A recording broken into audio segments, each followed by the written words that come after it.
A single welcome you all to the platform of Life Shield Academy Crafting Lives। तो आइए दोस्तों शुरू करते हैं। ये चैप्टर नंबर 9 बुक नंबर 2 होने वाला है, जिसमें हम लोग planning sustainable development in Indian context इसको समझने की करेंगे कोशिश। तो दोस्तों चैप्टर शुरू होता है प्लानिंग क्या है। प्लानिंग पहली बात तो एक प्रोसेस है जिसमें हम सोचते हैं, स्कीम्स बनाते हैं, प्रोग्राम्स बनाते हैं और फिर उसको हम इम्प्लीमेंट करते हैं बहुत सारे एक्शंस की मदद से, ताकि हम कोई गोल अचीव कर सके। प्लानिंग का सबसे इंपॉर्टेंट ऑब्जेक्टिव क्या होता है? रिसोर्सेज को इस तरीके से यूज किया जाए कि आने वाली जनरेशन भी उन रिसोर्सेज को यूज कर पाए। जैसे कि हम लोग जानते हैं कि अकॉर्डिंग टू इकोनॉमिक्स रिसोर्सेज बहुत लिमिटेड है, बट रिसोर्सेज के यूज अनलिमिटेड है। तो रिसोर्सेज को आप लोगों को बहुत जुडिशियसली सस्टेनेबल मैनर में यूज करना चाहिए। हमारा ये चैप्टर हमको बताता है कि प्लानिंग की बहुत सारी अप्रोचेस हैं। जनरली प्लानिंग की दो अप्रोच होती है। एक तो है सेक्टोरल प्लानिंग और एक होता है रीजनल प्लानिंग। सेक्टोरल प्लानिंग का मतलब क्या होता है? इसमें हम लोग ऐसी स्कीम्स को बनाते हैं, ऐसी स्कीम्स को इम्प्लीमेंट करते हैं जिसका एम इकोनॉमी के किसी पर्टिकुलर सेक्टर को डेवलप करना हो। जैसे अगर मान के चलिए कि मैं being the government of India, मैं एग्रीकल्चर के लिए कोई पॉलिसी लेकर आता हूँ, इरिगेशन के लिए कोई पॉलिसी लेकर आता हूँ, मैन्युफैक्चरिंग को इंडिया में डेवलप करने के लिए भी पॉलिसी लेकर आता हूँ, power, construction, transport, communication, social infrastructure, services, इन सबको डेवलप करने के लिए अगर मैं कोई पॉलिसी लेकर आ रहा हूँ या कोई स्कीम बना रहा हूँ, तो ये सारी सेक्टोरल प्लानिंग में आता है। जबकि रीजनल प्लानिंग का बेसिकली मतलब क्या है? एक ऐसी प्लानिंग, एक ऐसा प्लान जिसको इम्प्लीमेंट किया जाए ताकि दो रीजन्स के बीच में जो इम्बैलेंसेस हैं उसको जितना हो सके उतना कम किया जा सके। फॉर एग्जाम्पल, अगर आप दिल्ली एनसीआर में रहते हैं, है ना, और दिल्ली एनसीआर में अगर आप डेवलपमेंट देखेंगे, तो दिल्ली एनसीआर एक तरीके से, दिल्ली जो है वो कैपिटल रीजन है, तो कैपिटल और कैपिटल के आसपास डेवलपमेंट थोड़ा अच्छा होगा in comparison to other areas. तो मैं दिल्ली एनसीआर से जितना दूर जाता रहूंगा ना, उतना ज्यादा मुझे कम लेवल ऑफ डेवलपमेंट देखने को मिलता है। यहाँ तक समझ में आता है? तो रीजनल प्लानिंग क्या होता है? रीजनल प्लानिंग कुछ ऐसे प्लान्स को कहते हैं जिनका इम्प्लीमेंटेशन करके हम लोग रीजन के बीच में जो इम्बैलेंसेस हैं उसको कम करने की कोशिश करें। रीजनल प्लानर्स ने बहुत ही मैं आपको ये बोलूंगा they have very special perspectives to make plans for the balance development of a region. इसके बाद आपका चैप्टर बात करता है, ये तो अप्रोचेस होगी प्लानिंग की। फिर हमारा चैप्टर बात करता है what do you understand by target target area planning. देखो दोस्तों, टारगेट एरिया प्लानिंग से हमारा मतलब क्या है? एक planning process which is done with reference to a special target area. एक ऐसा प्लानिंग जो एक स्पेशल टारगेट एरिया के साथ रिलेटेड, मतलब एक ऐसी प्लानिंग, एक ऐसा प्रोसेस जो एक स्पेसिफिक टारगेट एरिया से रिलेटेड हो, ऐसी प्लानिंग को आप लोग टारगेट एरिया प्लानिंग कहते हैं। तो सबसे इंपॉर्टेंट टारगेट एरिया प्लानिंग का कोर फोकस क्या होता है, मैं ये बता दूं। टारगेट एरिया प्लानिंग का कोर फोकस होता है इकोनॉमिकली बैकवर्ड एरियाज में डेवलपमेंट को प्रमोट करना। इकोनॉमिकली बैकवर्ड एरियाज का मतलब, जैसे अगर मुंबई की बात कर लेते हैं, है ना, मुंबई में हमको पता है कि धारावी एशिया का सबसे बड़ा स्लम है। तो अगर मैं कोई प्लान लेकर आता हूँ जो धारावी के डेवलपमेंट के बारे में सोचे, तो ये प्लान मेरा एक स्पेसिफिक टारगेट के साथ है। And what is that specific target? कि मुझे धारावी का वो डेवलपमेंट करना है। तो इकोनॉमिकली उसको मुझे बहुत आगे लेके जाना है। क्योंकि देखा जाए तो वो इकोनॉमिकली काफी बैकवर्ड एरिया में आता है। तो इस तरह की प्लानिंग को आप लोग टारगेट एरिया प्लानिंग कहते हैं। तो प्लानिंग कमीशन की बात करते हैं फ्रेंड्स।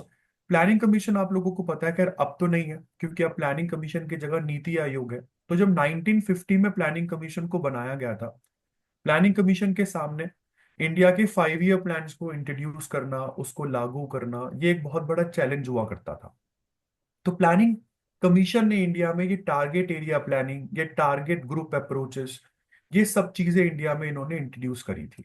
और जिस तरीके से प्लानिंग कमीशन ने प्रोग्राम्स को इंट्रोड्यूस किया, जो भी प्रोग्राम्स इन दोनों अप्रोचेस के अंदर इंट्रोड्यूस किए गए, जिसमें पहली अप्रोच क्या थी कि हमने टारगेट एरिया प्लानिंग, और दूसरी अप्रोच थी target group approach.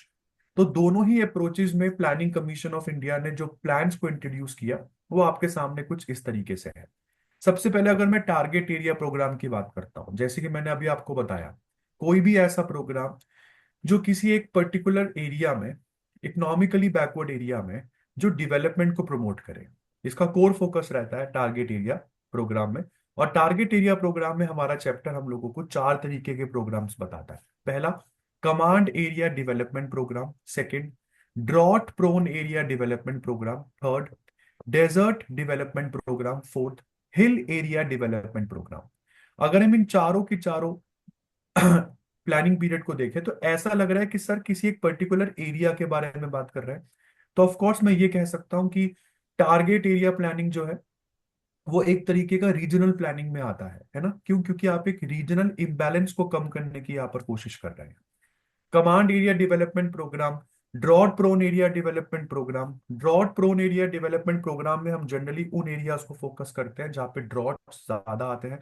Desert development program में हम कोशिश कर रहे हैं दोस्तों उन एरियाज को डेवलप करने की अ, जो या तो डेजर्ट एरिया में है या डेजर्ट के आसपास है।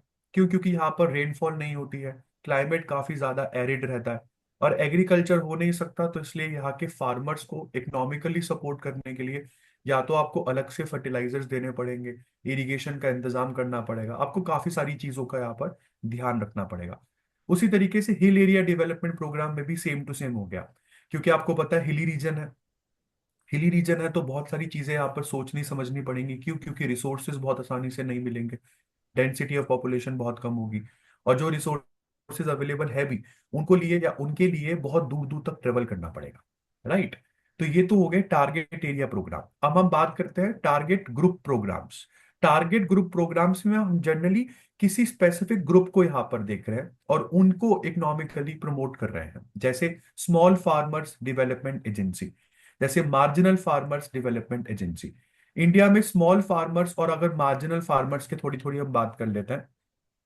देखो, वैसे तो हमारा चैप्टर बोलता नहीं है कि स्मॉल एंड मार्जिनल फार्मर्स होते क्या है, बट अगर मैं इनकी एक डेफिनेशन आप लोगों को बताना चाहूं तो स्मॉल और मार्जिनल फार्मर्स आप उन फार्मर्स को कहते हैं जिनके पास टोटल लैंड होल्डिंग 2 हेक्टेयर भी नहीं है। 2 हेक्टेयर या उससे कम, 2 हेक्टेयर या उससे कम अगर आपके पास लैंड होल्डिंग है तो आपको स्मॉल या मार्जिनल फार्मर्स में काउंट किया जाता है।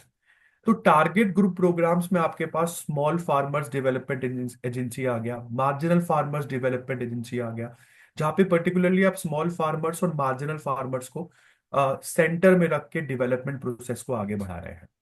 तो यहाँ पर वो बात करता है कि 8 5 ईयर प्लान में, एट जैसे कि मैंने अभी आपको बताया कि प्लानिंग कमीशन का काम क्या होता था, इंडिया में 5 ईयर प्लान को इफेक्टिवली लॉन्च करना। तो 8 5 ईयर प्लान में स्पेशल एरिया प्रोग्राम्स को डिजाइन किया गया। क्यों किया गया? ताकि हिल areas, north eastern states, tribal areas, backward areas, यहाँ पर इंफ्रास्ट्रक्चर को डेवलप किया जा सके। आप सभी को समझ में आता है ना, इंफ्रास्ट्रक्चर एक बहुत इंपॉर्टेंट चीज है किसी भी एरिया के इकोनॉमिक डेवलपमेंट को अगर हम देखते हैं। अगर इंफ्रास्ट्रक्चर नहीं है तो उस एरिया का economic development will be zero.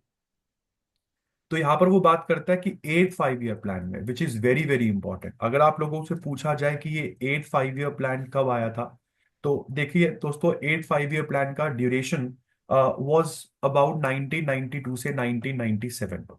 1992 से 1997 के बीच में 8 5 ईयर प्लान आया था। एंड आई स्टिल रिमेम्बर इस समय पीवी नरसिम्हा राव इंडिया के प्राइम मिनिस्टर थे। क्योंकि आप लोग तैयारी कर रहे हैं डोमेन सब्जेक्ट की तो जीटी भी आपको देना है।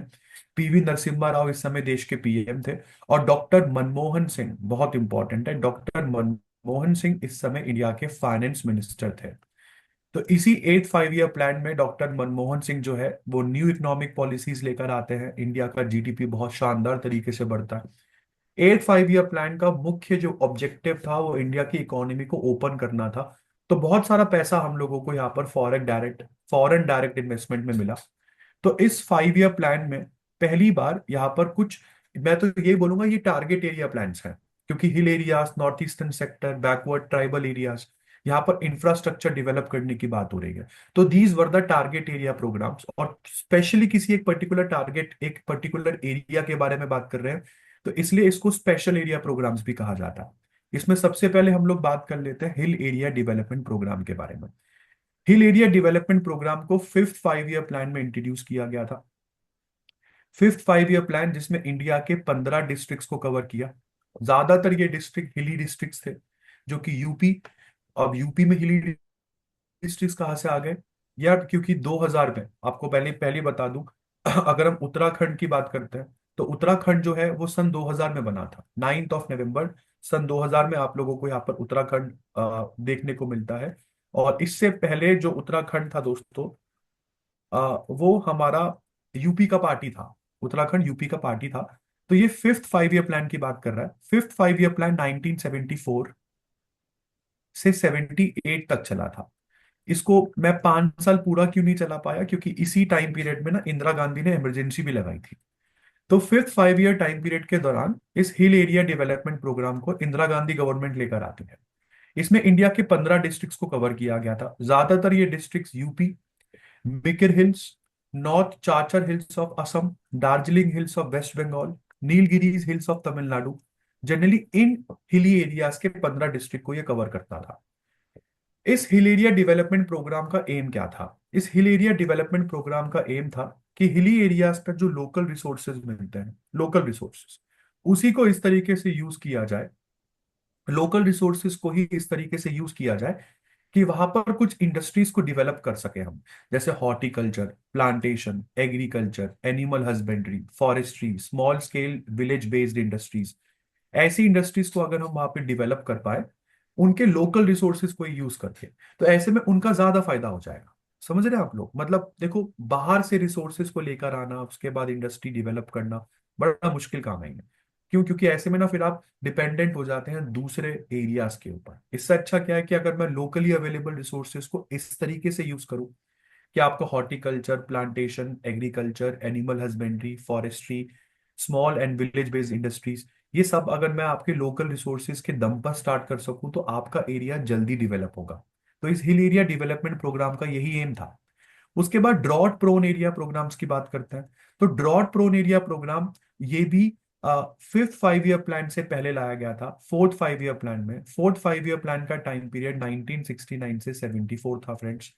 और इसमें हम लोगों ने बांग्लादेश वॉर लड़ा था। इंडिया की प्राइम मिनिस्टर इस समय भी इंदिरा गांधी ही थी।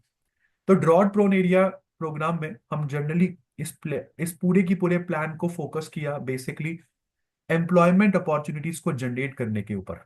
मतलब भारत में लोगों को जॉब देने के लिए इस प्रोग्राम को चलाया गया था। अच्छा, कौन से लोगों के लिए एम्प्लॉयमेंट अपॉर्चुनिटीज को यहाँ पे डेवलप करना था? वो लोग जो खास करके ड्रॉट प्रोन एरियाज में रहते हैं। तो उनके लिए कुछ प्रोडक्टिव एसेट्स बनाना, ताकि उनका एक प्रोलॉन्ग एम्प्लॉयमेंट उनकी यहाँ पर इंश्योर किया जा सके। तो इनिशियली अगर हम बात करते हैं कि ड्रॉट प्रोन एरिया जो डेवलपमेंट प्रोग्राम था, इसका फोकस था कि हम कुछ labour intensive civil works start करते हैं इन एरियाज में। ड्रॉट प्रोन एरियाज में हम कुछ लेबर इंटेंसिव काम शुरू करते हैं जहाँ पे लेबर की क्वांटिटी, डिमांड अमूमन ज्यादा रहती है। सिविल वर्क्स का मतलब क्या है कि रोड्स बनवा लेते हैं इनसे, मार्केट बनवा लेते हैं, ठीक है, कुछ इंफ्रास्ट्रक्चर अगर हमें कुछ डेवलप करना हो तो इन एरियाज में रहने वाले लोगों की हेल्प ले लेते हैं। ऐसे में इन लोगों को वेजिस पे रखा जाएगा, रोज का पैसा इनको मिलेगा, एम्प्लॉयमेंट प्रमोट होगी और इनका एसेट का एसेट बन जाएगा। जैसे रोड कंस्ट्रक्शन के लिए जो वर्कर्स की जरूरत है, अगर मैं वो आप ही के विलेज से रिक्रूट कर लूं, तो एक तो आपको एसेट के रूप में विलेज, मतलब एसेट के रूप में रोड मिल गया। और दूसरी बहुत इंपॉर्टेंट चीज यहाँ पर क्या हुई, एसेट के रूप में रोड मिला ही मिला, प्लस आपको एम्प्लॉयमेंट मिल गई। तो उसके बाद, वैसे तो इसका जो मुख्य एम था वो लेबर इंटेंसिव सिविल वर्क्स को प्रमोट करना था, बट समय के साथ irrigation projects, land development programs, afforestation, grassland development program, creation of basic rural infrastructure जैसे कि इलेक्ट्रिफिकेशन, रोड्स, मार्केट्स, ये सब चीजें भी इस प्रोग्राम में धीरे धीरे इंक्लूड कर ली गई। इस प्रोग्राम के अंडर एक बहुत इंपॉर्टेंट चीज है, national committee on development of backward areas. ये भारत सरकार की एक समिति है, national committee on development of backward areas. इस कमेटी ने इस प्रोग्राम को रिव्यू किया। इस प्रोग्राम को, इस drought prone area development programme को national committee on development of backward areas ने रिव्यू किया। और रिव्यू करने के बाद इस इसने अपनी रिपोर्ट में ये लिखा कि, मतलब नेशनल कमेटी को ये लगता है कि ये drought prone area development program जो है वो ज्यादातर एग्रीकल्चर और एलाइड सेक्टर की डेवलपमेंट तक ही लिमिटेड रहा। इसका ज्यादातर एम था एग्रीकल्चर और एलाइड सेक्टर को डेवलप करना। बेसिक इसका जो फोकस रहा था वो इकोलॉजिकल बैलेंस को बना के रखना है। ज्यादा इसमें मैन्युफैक्चरिंग को ध्यान नहीं दिया गया, इसमें ज्यादा मतलब जो मैन्युफैक्चरिंग सेक्टर है उसको नहीं ध्यान दिया गया। एग्रीकल्चर एलाइड सेक्टर्स जनरली इनके प्रमोशन में ये प्रोग्राम लगा है। तो ये drought prone area development program था। इसके बाद आगे बात करते हैं ड्रॉट प्रोन रीजन्स क्या होते हैं। भाई जहां पर जनरली बारिश नहीं आती, एग्रीकल्चर फसलें खराब हो जाती है, तो 1967 में प्लानिंग कमीशन ने ना इंडिया के कुछ 67 डिस्ट्रिक्ट्स को आइडेंटिफाई किया था जो जो ड्रॉट प्रोन एरिया रीजन्स थे।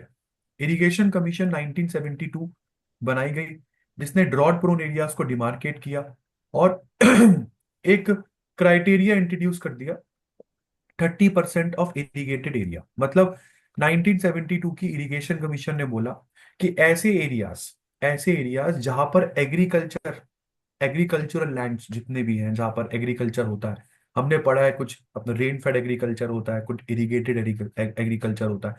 तो अगर किसी एरिया में 30% भी इरिगेटेड एग्रीकल्चर नहीं होता, तो ऐसे एरियाज को ये लोग ड्रॉट प्रोन एरियाज में रखते हैं। मतलब कल को अगर बारिश नहीं हुई तो वहां पे सूखा पड़ा ही पड़ा।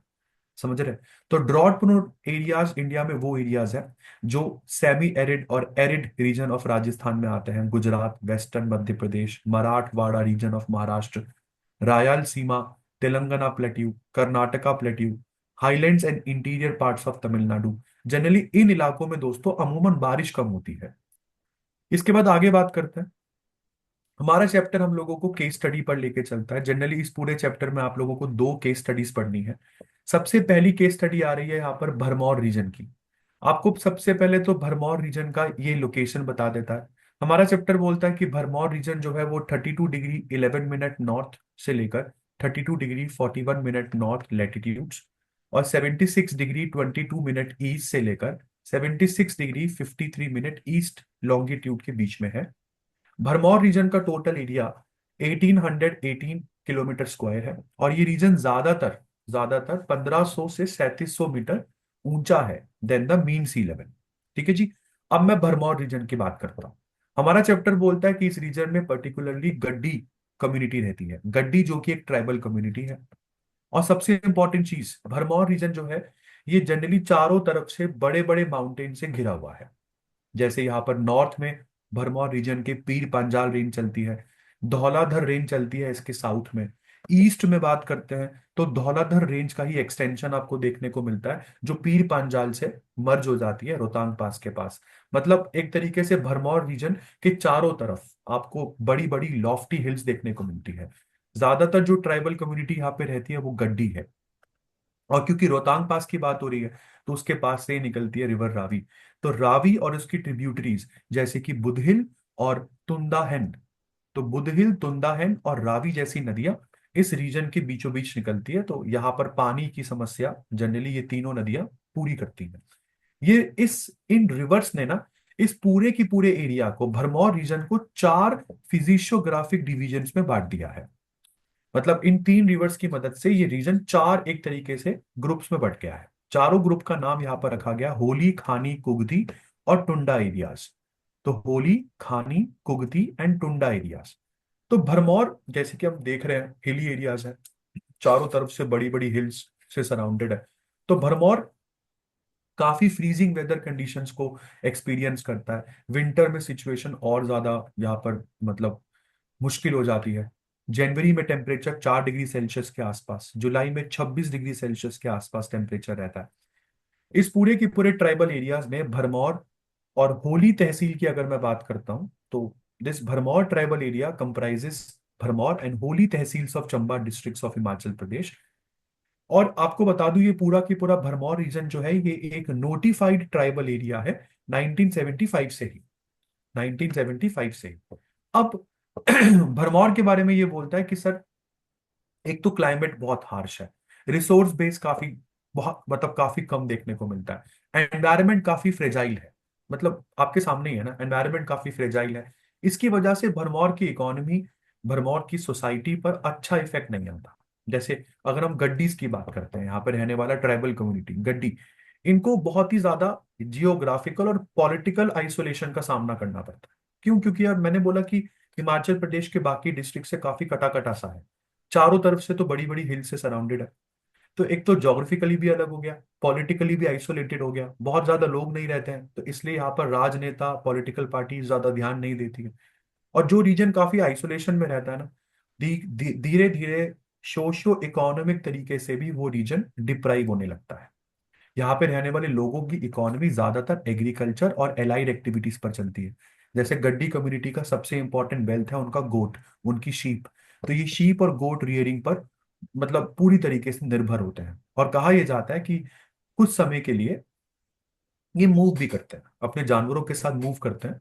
और मतलब जो दूसरी एलाइड एक्टिविटीज के कामों में अपने आप को लगा लेते हैं कहीं और जाकर, और उससे वो थोड़ा बहुत पैसा वैसा कमा लेते हैं। क्यों? क्योंकि भरमौर में तो एज सच इकोनॉमी इतनी अच्छी है नहीं कि इनका सारा खाना पीना वहां से चल जाए। तो 1970s में गड्डीज को एसटी में डाल दिया गया। 1970s में गड्डी कम्युनिटी को स्केड्यूल्ड ट्राइब में डाल दिया गया। और इसी रीजन मतलब इसी पीरियड के दौरान इनके डेवलपमेंट के लिए प्रोग्राम्स भी स्टार्ट किए गए। 1974 में हमने पढ़ा फिफ्थ 5 ईयर प्लान चला। और फिफ्थ 5 ईयर प्लान में ट्राइबल सब प्लान को इंट्रोड्यूस किया गया था। और इस ट्राइबल सब प्लान के अंतर्गत भरमौर को डेजिग्नेट किया गया as ITDP in Himachal Pradesh, one of the 5 ITDPs, मतलब integrated tribal development projects in Himachal Pradesh.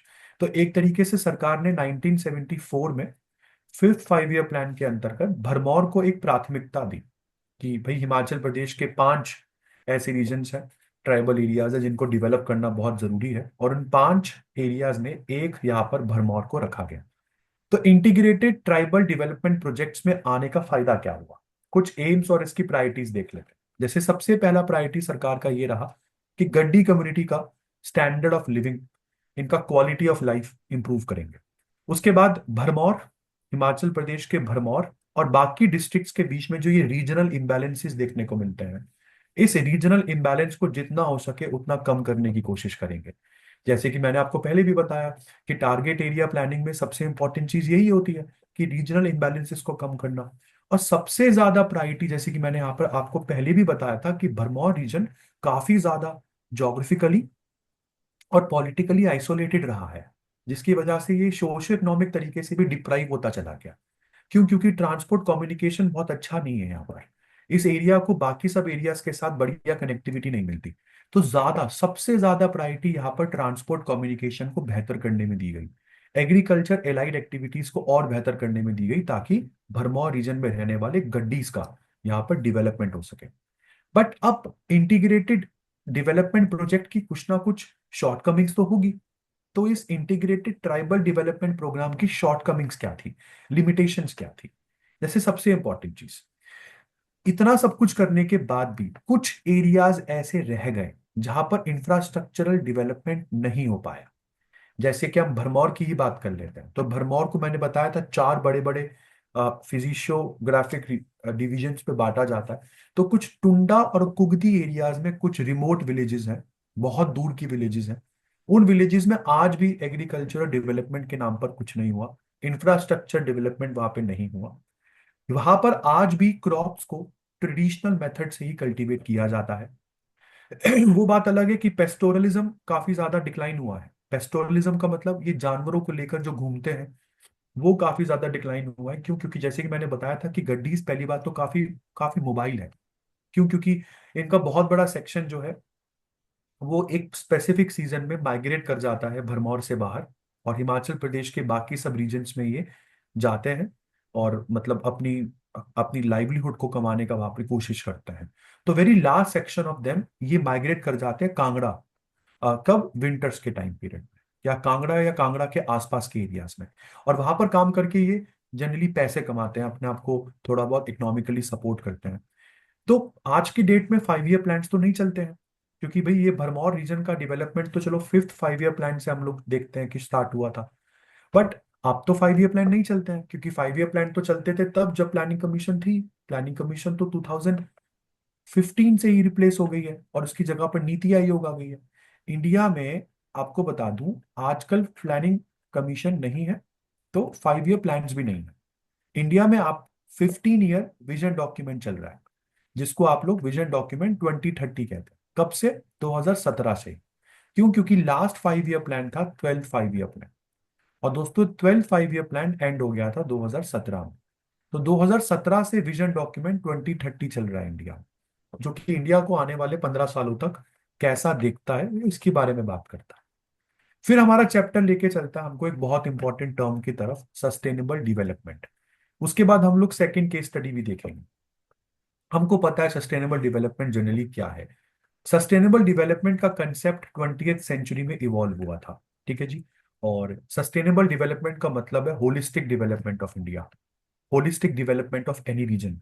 Holistic का मतलब क्या होता है, जब आप प्रेजेंट जनरेशन और फ्यूचर जनरेशन दोनों की नीड्स को सेटिस्फाई करें, ऐसा डेवलपमेंट जिसमें आज की जनरेशन और आने वाली जनरेशन, दोनों जनरेशन्स की बात हो, दोनों जनरेशन्स की नीड को सेटिस्फाई किया जा सके, और कोई जनरेशन किसी और जनरेशन का हक ना मारे। तो जनरली इसको यूज किया जाता है पर्टिकुलर सोसाइटी की स्टेट को डिस्क्राइब करने के लिए। जैसे जैसे मैंने आपको पहले ही बताया कि people who are living in urban areas, people who are living in rural areas, जब वो चेंज करते हैं, मतलब किस तरीके से कौन कौन से चेंजेस वो एक्सपीरियंस करते हैं। जैसे हम बुलक कार्ट से हम लोग चेंज करके आज बाइक्स पर आ गए हैं, कार्स पर आ गए हैं, ट्रांसपोर्टेशन सिस्टम कितना चेंज हो गया है।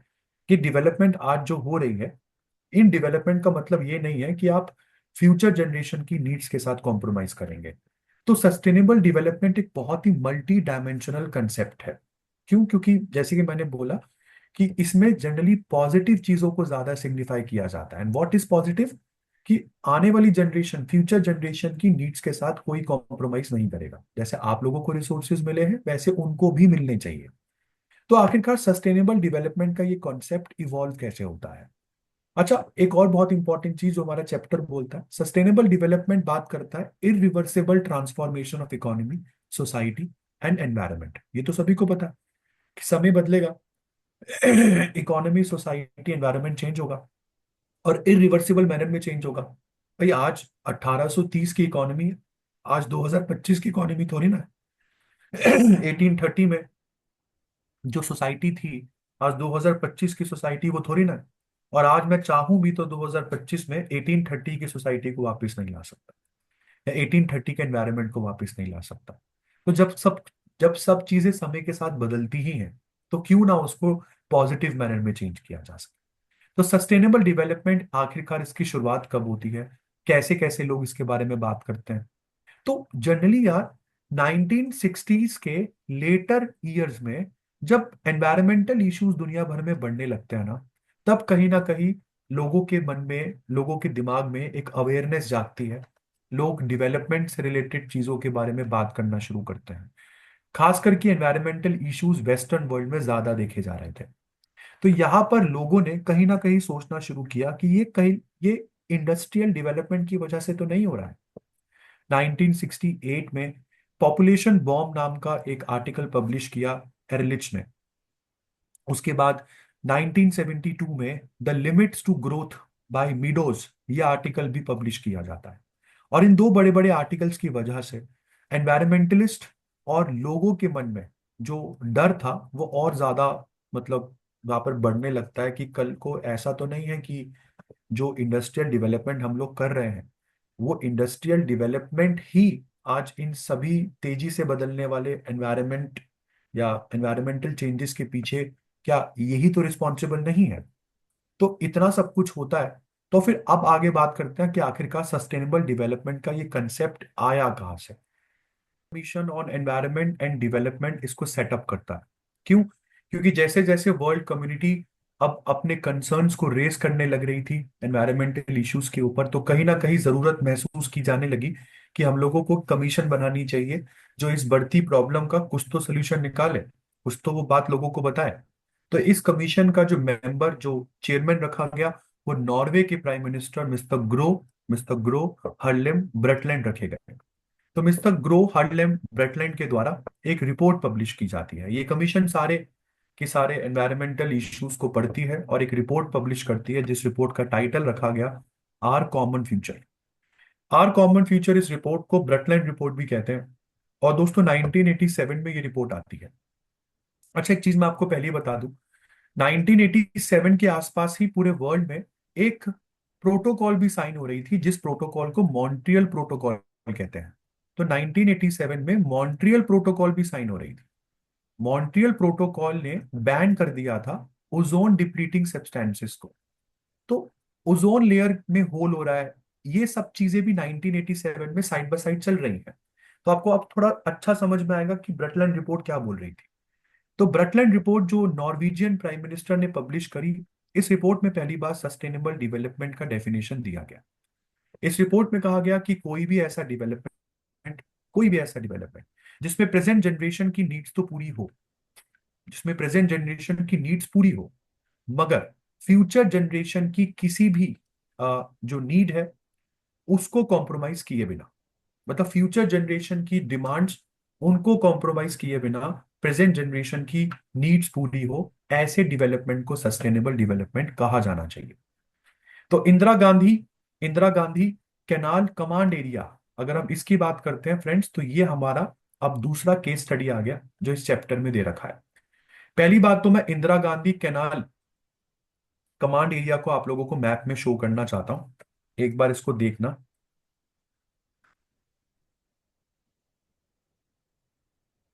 तो ये इंदिरा गांधी कैनाल प्रोजेक्ट है जो कुछ कुछ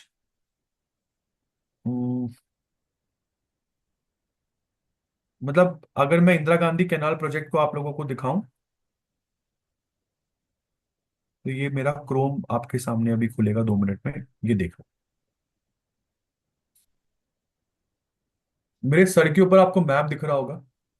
ये पंजाब की रिवर से पानी लेकर आ रहा है और राजस्थान के उन एरियाज तक पानी पहुंचाया जाता है इस कैनाल से जहां पर बारिश नहीं होती है, मतलब काफी एरिड सेमी एरिड रीजन रहता है।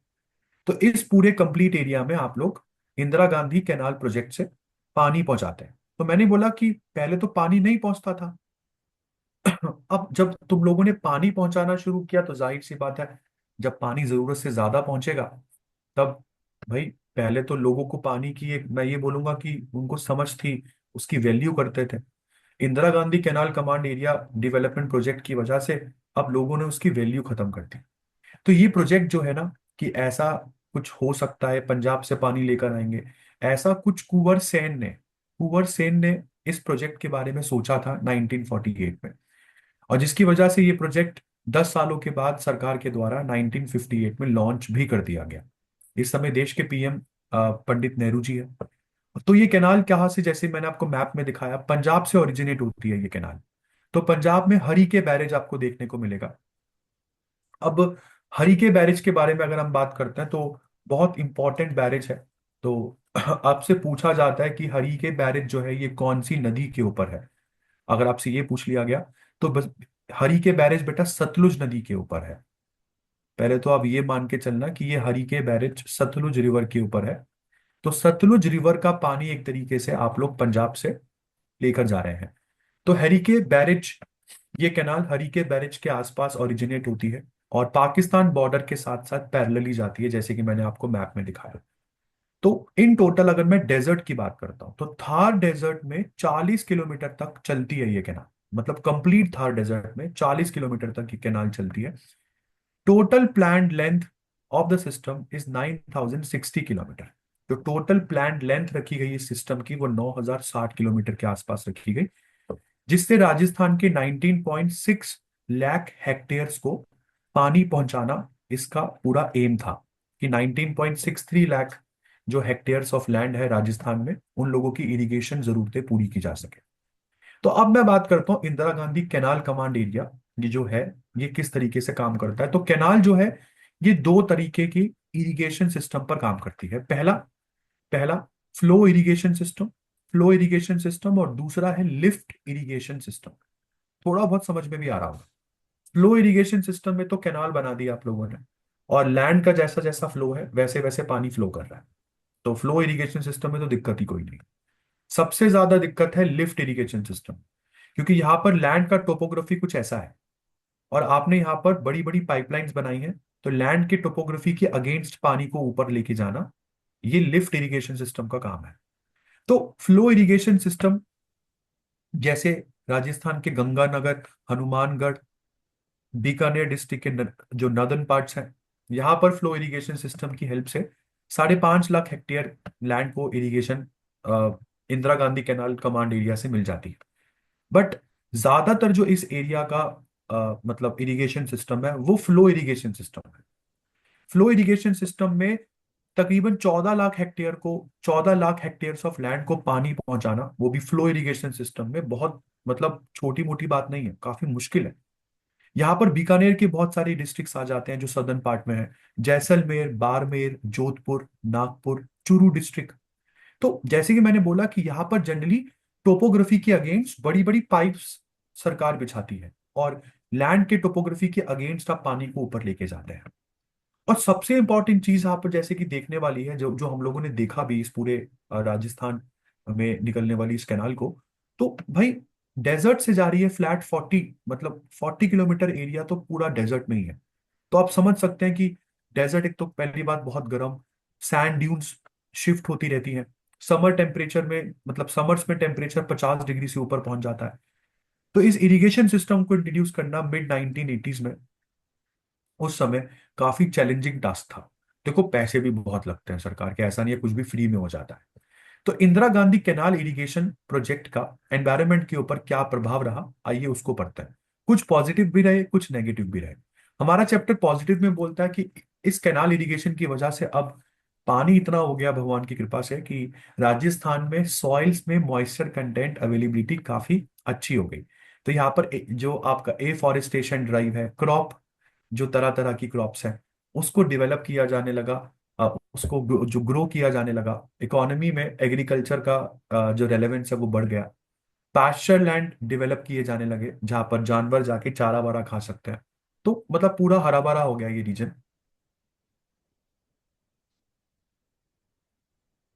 और सिंपल सी बात है, जो पहले कभी एरिड होता था वहां पर अगर आप ट्रीज खड़े हैं, क्रॉप्स खड़ी हैं, तो विंड इरोजन जो होता था वो भी काफी कम हुआ। बट नेगेटिव इफेक्ट भी इसके रहे। जैसे कि मैंने बोला ना, पहले पानी नहीं था तो एक एक बूंद की कीमत पता थी। अब पानी पानी हो गया है तो लोग जो हैं अब यहाँ के, वो इंटेंसिव इरिगेशन करने लग रहे हैं। पानी का एक्सेसिव यूज आप कर रहे हैं, और कई बार तो मैं देखता हूँ कि लैंड्स पर इतना पानी डाल दिया जाता है कि वहां पे वाटर लॉगिंग हो जाती है, मतलब पानी खड़ा रह जाता है। अगर आपके एग्रीकल्चरल फील्ड में आपने इतना पानी भर दिया है कि पानी वहां पर खड़ा हो गया है, वाटर लॉगिंग की समस्या हो गई है, तो दोस्तों बहुत गलत है ये। क्यों? क्योंकि धीरे धीरे आपकी मिट्टी जो है वो सेलाइन होती चली जाएगी। सॉइल सेलाइन हो गई तो फिर वो किसी काम की नहीं है। मैं ये भी आपको बता दूं, तो सेलिनिटी ऑफ सॉइल एक बड़ी प्रॉब्लम यहां पर निकल कर आई, नेगेटिव इफेक्ट्स। तो इंदिरा गांधी कैनाल के इरिगेशन के, एग्रीकल्चर के ऊपर क्या इफेक्ट रहे, अब इसको पढ़ लेते हैं। एनवायरमेंट पर पॉजिटिव नेगेटिव इफेक्ट पढ़ लिए। अब एग्रीकल्चर पर पॉजिटिव इफेक्ट ये है कि सर कल्टीवेटेड लैंड बढ़ गया, क्रॉपिंग का इंटेंसिटी बढ़ गया। तो राजस्थान में एग्रीकल्चर का कंट्रीब्यूशन बढ़ गया। भाई राजस्थान में हम जनरली सोचते नहीं है ना कि इस स्टेट में भी एग्रीकल्चर किया जा सकता है। राजस्थान जैसी दिमाग में सोचते हैं, पहली बात तो ऐसा लगता है कि ये लोग पानी तो इनको पता ही नहीं होगा। तो नेगेटिव इफेक्ट, पॉजिटिव इफेक्ट, जैसे कि मैंने आपको बताया कि एग्रीकल्चर का रेलेवेंस काफी बढ़ गया। अब मैं यहाँ पर पॉजिटिव इफेक्ट्स में आ जाऊं, सॉरी नेगेटिव में आ जाऊं, तो नेगेटिव इफेक्ट एग्रीकल्चर पर और नेगेटिव इफेक्ट एनवायरनमेंट पर ऑलमोस्ट सेम सेम से लगेंगे आपको। क्योंकि यहां पर लोगों ने इतना ज्यादा इरिगेशन करना शुरू कर दिया कि वाटर लॉगिंग की प्रॉब्लम हो गई। तो कहा तो आप लोग लैंड को इरिगेट कर रहे हैं, मगर अगर लैंड को ओवर इरिगेट करोगे फ्रेंड्स, तो फिर आपकी सॉइल सेलाइन हो जाएगी, जिसकी वजह से इन फ्यूचर आपकी सॉइल किसी काम की नहीं बचेगी। और यही हुआ भाई, यही हुआ एग्रीकल्चर में। उसके बाद बात करते हैं ऐसे कौन कौन से मेजर्स लिए गए जिससे सस्टेनेबल डेवलपमेंट को प्रमोट किया जा सकता था। Indira Gandhi canal command area project में ऐसे कौन कौन से स्टेप्स लिए गए जिससे सस्टेनेबल डेवलपमेंट को प्रमोट किया जा सकता था। जैसे भाई यहाँ पर बहुत सारे गोल्स जो है सस्टेनेबल डेवलपमेंट के अचीव किए गए, जैसे कि इकोलॉजिकल, सोशल, इकोनॉमिक सस्टेनेबिलिटी। इन सब चीजों को अचीव करने के लिए सरकार ने बहुत काम किया। जैसे वाटर मैनेजमेंट पॉलिसी को यहाँ पर इम्प्लीमेंट किया रिगरसली। वाटर मैनेजमेंट पॉलिसी का मतलब यह है कि लोगों के खेतों में पानी कितना छोड़ना है, कैसे छोड़ना है, इसको बहुत ही रिगरसली इंप्लीमेंट किया, जो कि इस प्रोजेक्ट का पहला और सबसे इंपॉर्टेंट रिक्वायरमेंट था। ऐसा नहीं है पानी आ गया है तो आप पागलों की तरह उसको यूज करें। उसके बाद राजस्थान के लोगों को कहा गया कि भाई वाटर इंटेंसिव क्रॉप्स को थोड़ा कम उगाएं जिसमें पानी की रिक्वायरमेंट ज्यादा है। इनफैक्ट आप सिट्रस फ्रूट्स को उगा सकते हैं। ठीक है, इंस्टेड ऑफ प्लांटेशन क्रॉप्स को मतलब ज्यादा प्रमोट कीजिए। उससे क्या होगा कि आपकी रेवेन्यू बढ़ेगी, पैसा बढ़िया कमा पाओगे। उसके बाद यहाँ पर पानी का लॉस बचाया जा सके उसके लिए अच्छे से कमांड एरिया डेवलपमेंट प्रोग्राम को सरकार ने यहाँ पर इंप्लीमेंट किया। These are linings of water courses, land development, levelling and warabandi system. कुछ ऐसे सिस्टम चलाए गए जैसे land development, land levelling, warabandi system, जिसमें जैसे मैंने आपको बताया वाराबंदी का मतलब क्या होता है कि कैनाल से पानी आ रहा है तो सबके खेतों में पानी जो है वो मतलब हेक्टेयर्स के हिसाब से छोड़ा जाएगा। ऐसा नहीं है कि आपके 5 हेक्टेयर लैंड है तो मैंने वहां पर 50 क्यूसेक पानी रिलीज कर दिया। किसी का 10 हेक्टेयर का लैंड है तो उसको केवल 8 क्यूसेक पानी ही मिला। तो एक हेक्टेयर के हिसाब से हर लैंड में पानी छोड़ना, इसको वाराबंदी सिस्टम कहते हैं। तो जनरली लोग क्या होता है कि जो कैनाल होती है ना, कैनाल के आगे एक फट्टा लगा देते हैं और उस फट्टे से पानी जो है वो अपने खेतों में मोड़ लेते हैं। तो सरकार छोड़ती है पानी आपके खेतों में। जिन एरियाज में वाटर लॉगिंग की समस्या बढ़ गई है, सॉइल सेलाइन हो गई है, उन एरियाज को कैसे रिक्लेम किया जा सके, सरकार ने इसमें भी दिमाग लगाना शुरू किया। लोगों को इसमें एजुकेट किया, उनको अवेयर किया कि भैया इतना पानी छोड़ोगे खेतों में तो मुश्किल हो जाएगी, फिर तो एग्रीकल्चर किसी काम का बचेगा ही नहीं। इसके साथ साथ सरकार ने एग्रीकल्चर के साथ साथ इको डेवलपमेंट पे भी जोर दिया, जैसे कि जो एफॉरेस्टेशन को यहाँ पर प्रमोट किया, शेल्टर बेल्ट प्लांटेशन को प्रमोट किया। बहुत सारे लैंड पर पास्चर लैंड उसको बनाया गया ताकि एनिमल्स भी जाकर वहां पर भाई अपना चारा वारा खा सके। तो एक बढ़िया फ्रेजाइल एनवायरनमेंट को किस तरीके से एक फेवरेबल एनवायरनमेंट में कन्वर्ट किया, उसकी काबिले तारीफ एक बड़ा एग्जांपल यहाँ पर Indira Gandhi canal command area project है। इसके बाद सरकार ने ऐसे लोगों को फाइनेंशियली और इंस्टीट्यूशनली सपोर्ट किया जो काफी पुअर इकोनॉमिक बैकग्राउंड से आते हैं। उन लोगों को यहाँ पर लैंड्स पर कल्टीवेट करने के लिए पैसा वैसा दिया गया। एलाइड एक्टिविटीज में काम शुरू करने के लिए उनको फाइनेंस में पैसा दिया गया ताकि वो एग्रीकल्चर नहीं तो एलाइड सेक्टर में कुछ ना कुछ कर ले, अपने आप को इकोनॉमिकली डेवलप कर ले, ताकि उनका भी कंट्रीब्यूशन राजस्थान की जीडीपी में काउंट हो सके। तो ये सब चीजें कर कर एक तरीके से Indira Gandhi canal command area sustainable development का एक बहुत अहम और एक बहुत ही इंपॉर्टेंट रोल प्ले करता है। इसी के साथ दोस्तों ये चैप्टर नंबर 9 हो जाता है खत्म। इस पूरे चैप्टर में आप लोगों ने मेरे साथ 2 केस स्टडीज, सस्टेनेबल डेवलपमेंट का कॉन्सेप्ट, इंडिया के कॉन्टेक्स्ट में सस्टेनेबल डेवलपमेंट किसे कहते हैं, प्लानिंग कितने तरीके की होती है, ये सब चीजें आपने मेरे साथ करी कवर। आई होप आपको समझ समझ में आया होगा अच्छे से ये वीडियो। बहुत ही जल्द चैप्टर नंबर 20 भी अभी मैं शुरू करूंगा थोड़ी देर में। बट जैसे कि मैंने आपको बोला हर एक चैप्टर को बहुत थॉरली यहाँ पर पढ़िएगा। मुझे पता है आप सीबीएसई में पढ़ चुके हैं, बट यहाँ पर जो एग्जाम्स जो होने वाले हैं आपके, वो यहाँ पर फैक्चुअली नहीं होंगे। आपके पास एमसीक्यूज आएंगे। एमसीक्यूज कभी कभी दिमाग को घुमा देते हैं। तो कुछ वीडियोस हम लोगों ने ज्योग्राफी डोमेन की यूट्यूब पर भी अपलोड करी है, तो प्लीज वहां पर चेकआउट कीजिए। जो मॉक टेस्ट सीरीज हम लोग वहां पर दे रहे हैं फ्री ऑफ कॉस्ट, हम लोगों ने सबके लिए डाली हुई है, केवल दिखाने के लिए कि कैसे क्वेश्चंस आ रहे हैं। एंड ट्राई टू चेकआउट क्या वो सारी चीजें मैंने कवर करी है यहाँ पर। तो इसी के साथ this is Deepak Singal signing off. Will see you in the next video so soon. Till then good bye, take care, thank you.